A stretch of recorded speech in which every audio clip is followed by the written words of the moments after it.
Oh my God. I saw something very pathetic. I was just scrolling through TikTok and I saw a live. I just listened for a while and a man was speaking. He said he's a barrister and that he had a case one time where a young child said that she was by an older man and she prayed to God to just do something, anything, but nothing happened. And honestly, it's so painful and is enough to just I don't know the word to use, to just for lack of words, to frustrate a girl's life for all the days of her life. And now, truly, this is painful. But sometimes when we want to talk, people will look as if maybe, as Christians, we lack empathy. It is not. One of the core values that Christianity represents is love. And in love, you have empathy. You have feeling. What is empathy? You are able to sympathize with the person, able to put yourself in their shoes. So when we talk about this, we're not talking because we lack empathy, but these are very sensitive topics. But we just have to, this is me just trying to say, I'm giving my 2 cents to this. This is just my 2 cents. I just want to bring out a narrative from this. Now, first of all, the background story I want you to understand is that you already know that we are in a broken world. In a broken world simply means that we are in between. We are not in the ideal or perfect world that God designed. And we are not yet restored because restoration is promised. Jesus promised is coming back again. And that is the restoration where we'll ascend with him and together we'll be in a place where there will be nothing like pain, sorrow, or suffering. That is the restoration, a perfect restoration.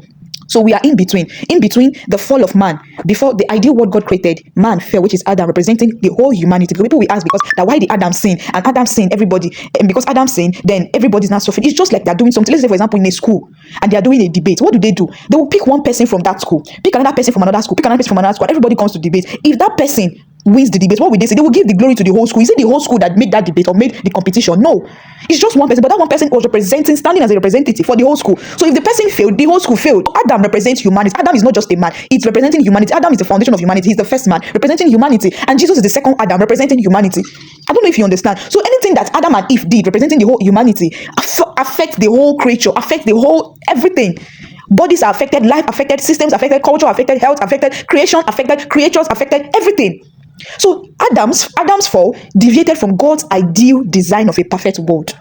Assuming we are living in that God's ideal design of a perfect world, and all of these things are happening, I think then we can start questioning that God, is this what your perfection means? I don't know if I'm making any sense to you.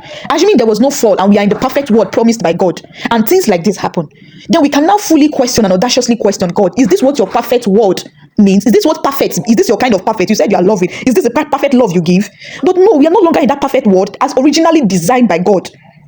The fall of Adam affected everything, creation and creature.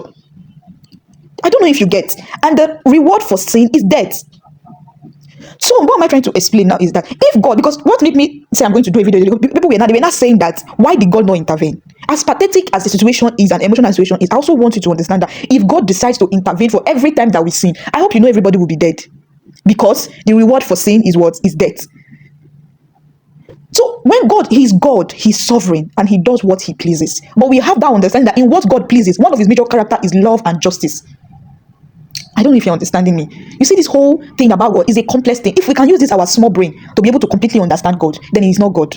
If we can use this our small brain to be able to fully and completely understand God word for word, then he is not God. There is a but to it. There is a clause to it.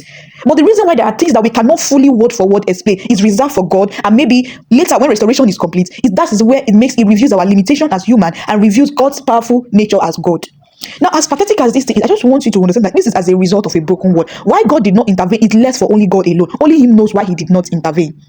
Only him knows why. We can't place an answer to that. Only him knows why he did not intervene. But I also want you to understand that blaming only God for not intervening is not being a balance. It's not being balanced. Because you have to understand that we are in a broken world, and being in a broken world, all of these things and more will happen. All of these things, anybody can be a victim. It happens. So it makes us be in a broken world. But I also want you to understand that one of the ways that God has made to regulate the system is that whatsoever a man sow, he will reap. Anything that anybody does, as long as you are in this earth realm, having this mortal body, you must go through it. One way or the other, you will face it.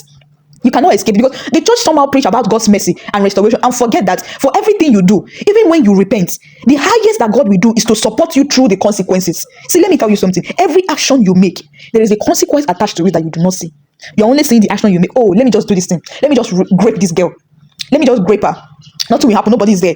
But you have to understand that that action that you chose came with a consequence. Even if you repent, you repenting and accepting Jesus Christ in your life, what is assured of you is restoration. It simply means that you are now restored to a right standing before God.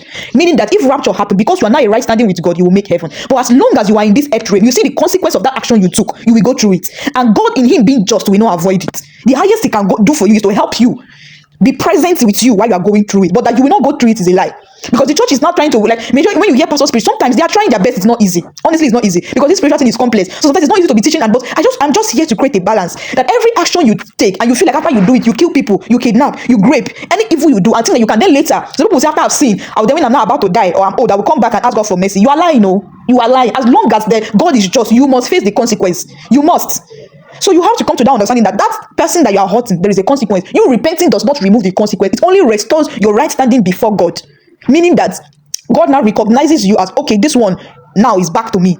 But it does not eradicate the consequence of that action you took. So bear it in mind before you keep doing evil. God chooses to do what he pleases, and he is just and loving in whatever judgment he takes. You know, sometimes we just this whole thing to God is just like a puzzle. We pick one piece of the puzzle and we want to judge the whole puzzle game. No, God is looking at the whole world from the grand scheme. We are judging from just a piece of the puzzle. May God help us.